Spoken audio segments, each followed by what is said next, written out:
Alors dans cette vidéo, on va démontrer ou calculer la capacité d'un condensateur de forme cylindrique. Alors on propose d'étudier un condensateur cylindrique dont l'armature interne est un cylindre de rayon R1 et de longueur infinie, et l'armature externe présente une face interne qui est un cylindre de rayon R2, coaxial au présent, c'est-à-dire de même axe.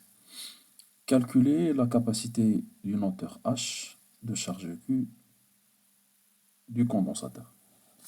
Alors, d'abord, comme vous le savez, en fait, pour calculer en fait, la capacité, il faut passer par trois étapes principales. Calculer le champ entre les deux armatures, calculer sa circulation entre les deux, et après déduire en fait, la capacité qui est le rapport entre la charge et la différence de potentiel des deux armatures.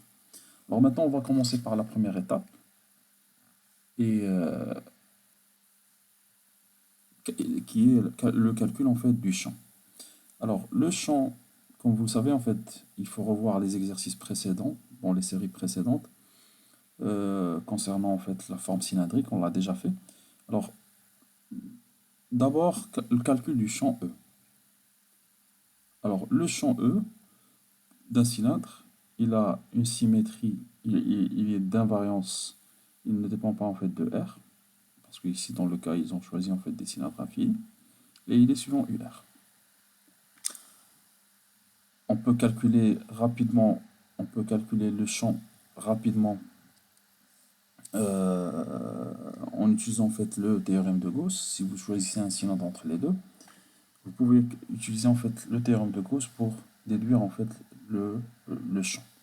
Alors, le flux à l'intérieur, si vous prenez une surface de Gauss à l'intérieur des deux cylindres, le flux de E, il peut s'écrire comme E de pi RH. Alors ça, c'est la surface de Gauss.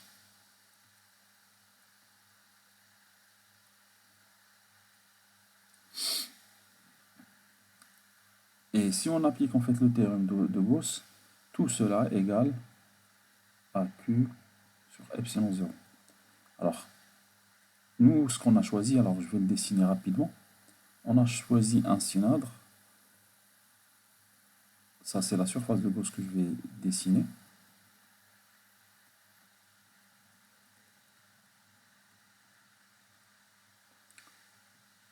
Elle a une hauteur H et un rayon petit r.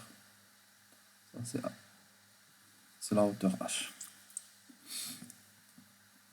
Donc, de ce fait, qu'est-ce qu'on a? On peut déduire facilement le champ. Le champ entre les deux armatures, il est égal à la charge sur 2pi epsilon 0 RH.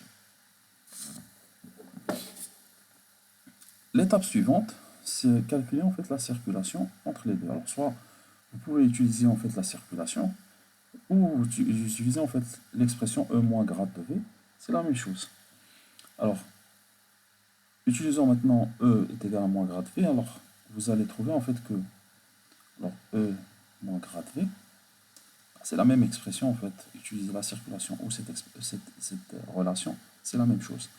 Qu'est-ce qu'on a ici? On a en fait que la charge E est égale à la charge sur 4pi epsilon 0 RH, suivant UR, égale à moins la dérivée de V par rapport à R suivant UR. Or, nous, ce qu'on cherche, c'est la différence de potentiel. Qu'est-ce que je vais faire? Alors, je peux déjà écrire que dV est égal à Q sur 4pi epsilon 0 H dérivée de R par rapport à R. Ça, c'est R. C'est juste avec le stylet, je ne peux pas écrire plus précis. Et maintenant, je vais intégrer. Alors, je vais intégrer le potentiel. Alors, j'ai oublié le moins.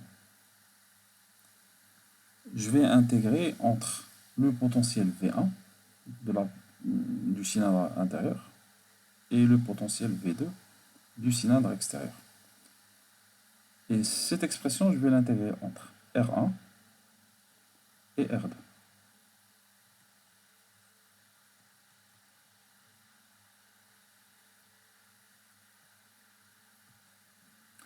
Alors, la primitive de... Alors, j'ai oublié carrément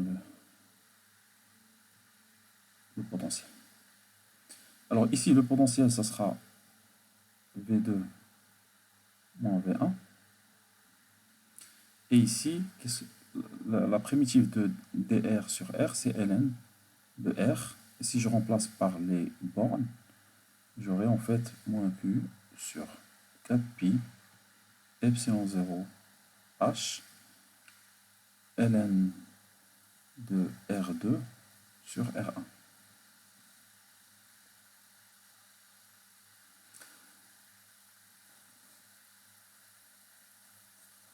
Que je peux écrire comme V1 moins V2 est égal à Q sur 4pi epsilon 0 H ln de R2 sur R1.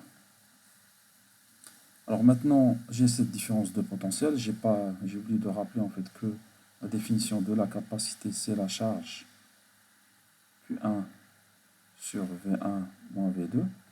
Alors ce que j'ai écrit ici, c'est ce qui correspond au cylindre intérieur. C'est la charge Q1. Je peux la nommer. C'est ce qui se trouve ici en fait au cylindre intérieur. Donc, et on déduit de cette relation, on déduit que la capacité qui est égale à Q1, je rajoute l'indice, Q1 sur V1 moins V2, égale à... Alors, je ne me rappelle plus en fait pourquoi j'ai mis... Alors ici, j'ai fait une erreur.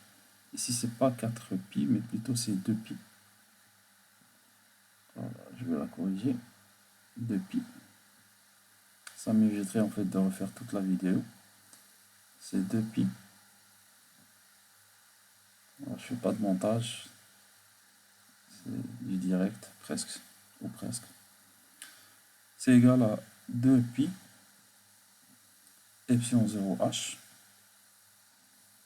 sur ln de R2 sur R1. Ça, c'est la capacité d'un condensateur cylindrique.